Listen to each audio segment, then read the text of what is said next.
What's going on, guys? This is JT here. Before we get into this video, I wanted to let everybody out there know I'm going to be headed to Washington, D.C. for the next 5 days, having a ton of fun with some of my best friends. So obviously I will not be posting any content until either Monday or Tuesday. I don't know, depending on how I feel. So what this video is going to be about, I've had a lot of people ask me, they've been asking me on Instagram. By the way, follow me on Instagram if you're not at JT is All Business. I do respond to private messages on there. If you have questions about Castle Clash or whatever you might have to ask, right? So yeah, check out the Instagram at JT is All Business. So what this video is going to be about, it's going to be about talents. A lot of people lately have been saying like, JT, what talent should I put here? What talent should I put there? So basically what I did is I'm going to go over, some of the top probably 20 most used heroes that I'm currently using in the game. Go over what talent I have on that hero, also why I chose to put that talent on the hero as well. And also today is Hero Collector. So yeah, we're going to be rolling a couple of heroes trying to snatch up that Cosmo. I wish the new update was out on iOS.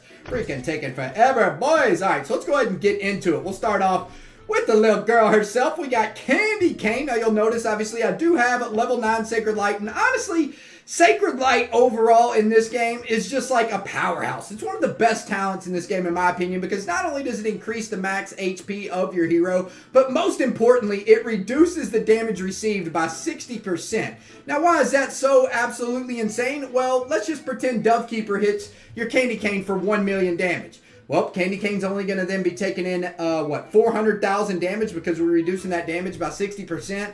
That is a very, very, very nice bonus whenever it comes to talents on heroes, right? Because otherwise this Candy Cane will more than likely just be getting one shot. Alright, so the reason why I went with Sacred Light on Candy Cane is really what you're using Candy Cane for is her effects from her skill, right? And that's really the reason why you use Sacred Light on most heroes that you do use Sacred Light on. It's just to keep them alive longer. That way they have the ability to proc off their heal or whatever they're procking off. So with Candy Cane, the same reason why. I went ahead and put Sacred Light on Candy Cane. I also believe that it's very important to put a level 5 Revitalize on Candy Cane, especially if you are using Candy Cane for Lost Battlefield. That way she can get the proc off. She is auto proc, and you want her to get that proc off, right? She increases all your 3 heroes dodge, which is very nice, but most importantly reduces whoever she hits energy by 65, which is freaking amazing. That's why you want to keep her alive, right? So she just keeps procking. All right, next hero. We got my man, Michael. Now, Sacred Light does work on Michael as well. However, I tend to like Vital Boon better because really, Vital Boon just gives you a little bit more of an effect, right? Michael normally doesn't tend to die all that quick in battles, plus he does reflect damage, so it's nice to have him taking in quite a bit of damage. So we got raises HP by 120% and also 60% chance to remove 3 nearby enemy buffs. Just a really nice talent to add in the effect of also having 120% more life, right? So yeah, I like Vital Boon on Michael. Really only like Vital Boon on a couple of heroes, and Michael's definitely one of them.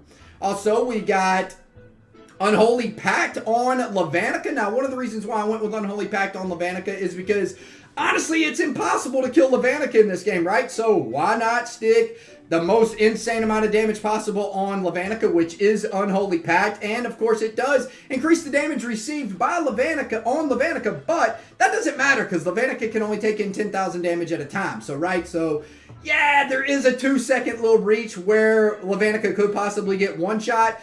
However, I mean, it's really unlikely, right? Most of the time, Lavanica stays alive and just owns everything. Now, it is important to keep Lavanica alive in a lot of different situations as well, and that's why I have the Sacred Light there as well. I like to run Sacred Light a lot more in dungeons than I like to run Unholy Pact, depending on certain situations, because more than likely, if you run Sacred Light on Lavanica, it is very hard to kill Lavanica with Sacred Light, right?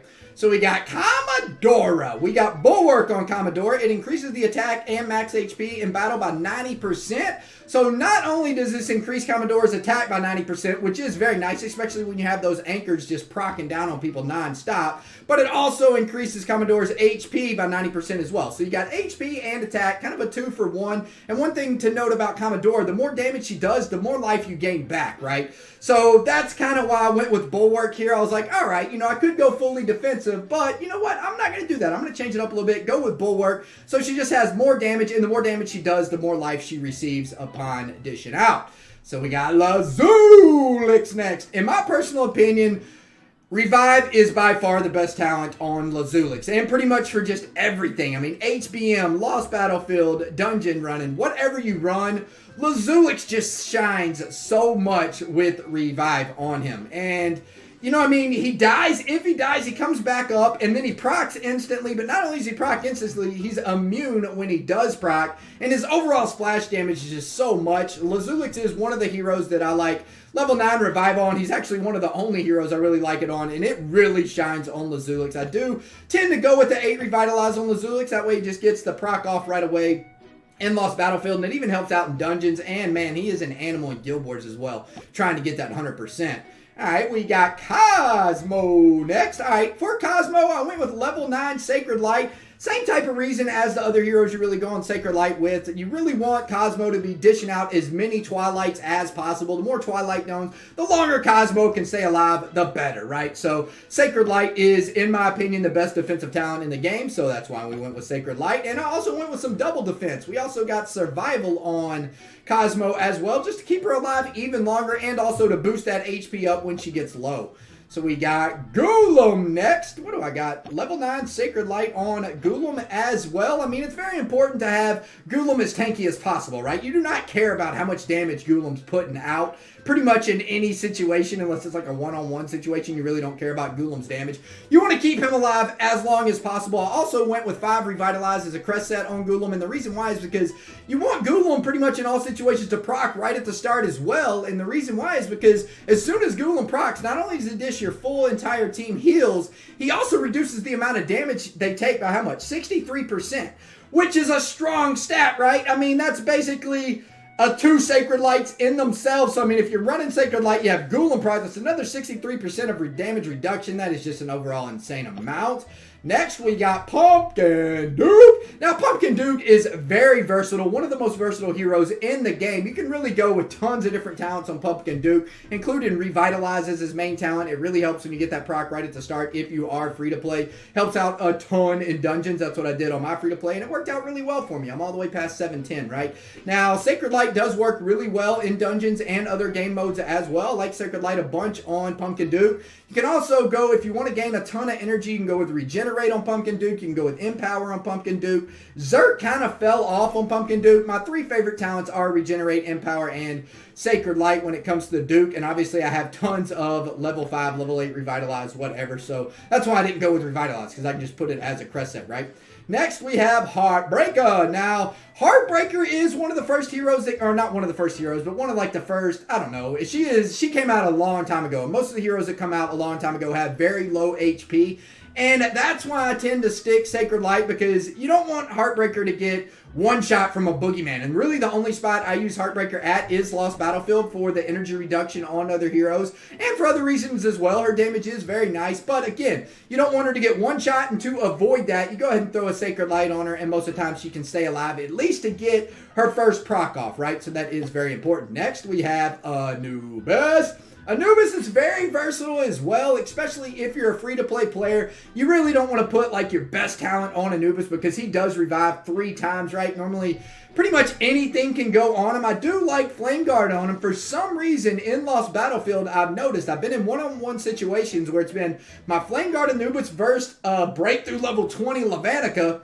And somehow, I don't know how, but Anubis comes out on top and kills the Lavanica. So I'm like, okay, well, that reason right there is enough for me to put Flame Guard on my Anubis. So I go with Flame Guard on Anubis. I also have this Wicked Armor as well, just because this shines a lot in dungeons, right? Whenever you're running dungeons, tons of different heroes have Reflect on them. So this minimizes the amount of damage he takes, but not only does it minimize the amount of damage he takes, it also raises his attack by 110%, which is very nice on Anubis. Now, I normally go with 5 Revitalize as a crest set on Anubis, because it's nice to get that first proc off right at the start, right? Reduces the amount of damage, what's Anubis doing again? Reduces the amount of damage of, reduces the attack, I was going to say reduces the amount of damage your heroes take, but no, it's the same thing, but in a different form. So it reduces whoever you're attacking's attack by 47%, which is very nice. I mean, he attacks 100 freaking enemies. Very nice to clear up troops with Anubis as well. Next, we have Ronan, the baseball bat machine. This is my boy Bryce Harper, boys. So we got Ronan in the house. He is pretty much an animal. Now, I'm not going to say that Unholy Pact is the best talent on Ronan. I like Unholy Pact a lot because the main reasons why I use Ronan is normally just to dish out a ton of damage. Now, Ronan is also used as a cheese hero for, let's say, Guild Wars and just raiding bases in general. So a lot of people go with Scorch and other things just to keep them alive as long as possible. However, I like to dish out a ton of damage with Ronan, so I actually go with Unholy Pact. And what do I got? I got Brute Force as a crest set just to hopefully we deal some additional crit damage in there, right? So basically just going all in with Ronan's damage. Don't really care if he dies. If he does die, it is kind of whatever, right? So we got, well, not really whatever. It kind of sucks if he dies, but you guys get the point. So we got level 9 Sacred Light on Gunslinger. I like Sacred Light on Gunslinger as well because the main reason why you're going to use Gunslinger in fights is for her choppers, right? It's not like Gunslinger comes out with an insane amount of damage. Really, you're using them because the choppers just keep a low energy flow on whatever you're attacking. She does create 4 choppers that take out what? It's like 25 energy per second, which is very, very, very, very, very nice. Is that correct? This hero gains 25 energy every second. The Warflyer skill, no. How much damage, oh, level 5 scatter. Is level 5 scatter 25 energy? I can't quite remember. Whatever level 5 scatter is, that's how much the choppers remove energy from other heroes. So next we have Scaletta. Scaletta is very nice. Now one thing to note about Scaletta is he does have 44,000 fixed damage, and not only that, each time he hits heroes, he regains life. So that's why I went with Sacred Light with Scaletta, because in a lot of situations like Guild Wars, or let's say, I don't really use him in Guild Wars anymore. It's been a long time since I have. But I do tend to use Scaletta in Lost Battlefield. That's really only place really I use him. And he shines with Sacred Light. You know what I mean? He stays alive an abnormally long time because not only does he have the damage reduction, he's also just gaining life with every single time he hits. He has fast energy recovery as well, so he's constantly just sending procs out, right? So next we got Walla Walla. My overall favorite talent on Walla Walla is Sacred Light as well. For the same reasons, man. Walla just has everything. He's a buff remover. He's attack buffer. He does literally everything, right? So you want to keep Walla Walla as live as long as possible. So when you go with the best defensive talent in the game, which is Sacred Light. Of course, he is auto proc as well, and I went with level 8 Revitalize on Walla Walla as well. Next, we got Dov Keeper. We got level 9 Unholy Pact on Dov Keeper, which I believe solid talent for Dov Keeper. In my opinion, probably the best talent. Dov Keeper is another hero that takes in fixed damage, so the effect that Unholy Pact makes Dov Keeper increase damage received by 50% just cancels itself completely out, and you basically just increase your attack by 190%, which is beast mode. Beast mode. So I do have a level 9 Iron Will on Dov Keeper as well. I like to use that sometimes. Well, actually, you know what? I haven't used that Iron Will. That was more for a testing process, but it is okay in Lost Battlefield if you're going against like a full stun team or something like that. Definitely helps out a little bit. Now, as far as an insignia on Walla, I really like Survival. In my opinion, probably, on Walla, whatever I just said, on Dove, my favorite insignia is going to be Survival. Just keeps her alive. It's so hard to kill a Dove with this setup. I mean, it is absolutely absurd. So yeah, if you have the option to put this setup on your Dove, probably go with it, because in my opinion, the best setup Dove can have.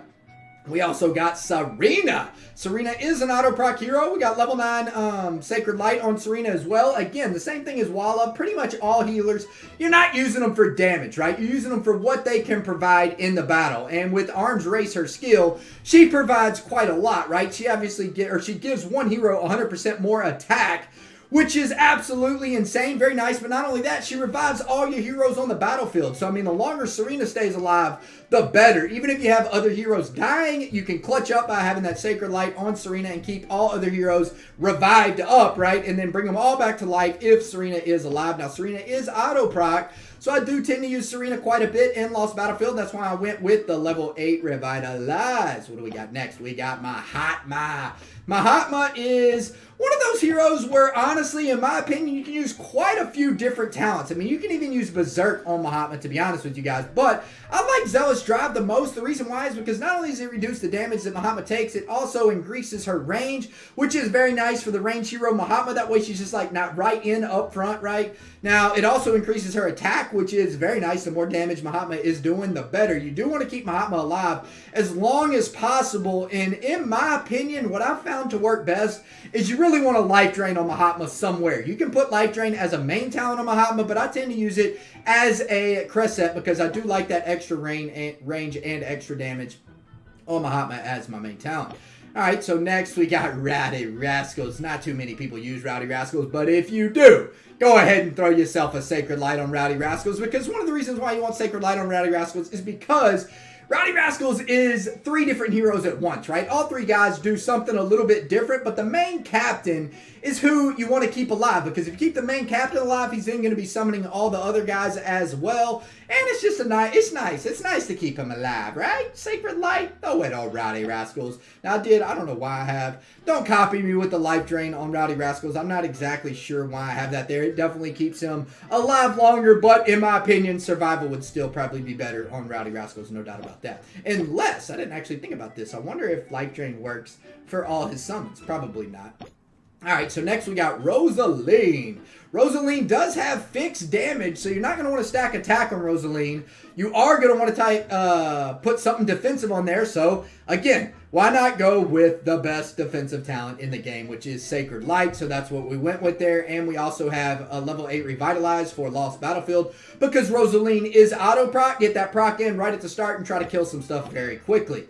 Next we have Sasquatch. Sasquatch is another hero that quite a bit of talents actually work on Sasquatch. Obviously, the best defensive talent is Sacred Light, and the reason why is because of the damage reduction plus obviously the extra life, and Sasquatch gains life quite a bit. The more you hit Sasquatch, the more life he gains, right? And also Sasquatch's proc is just very important in a lot of situations. It stuns heroes up for 3 seconds, so yeah, you're going to want to keep Sasquatch alive. And one thing to note, Sasquatch is auto proc as well, so that's why we went ahead and got the level 8 Revitalize on Sasquatch. Next we have Storm Eater. Storm Eater is another hero that is very versatile. I mean, you can go with Sacred Light or you can go with the damage talent on Storm Eater as long as you have that 5 Revitalize. If you're a free-to-play player, you have some extra 5 Revitalize. Storm Eater is definitely a good choice to put that.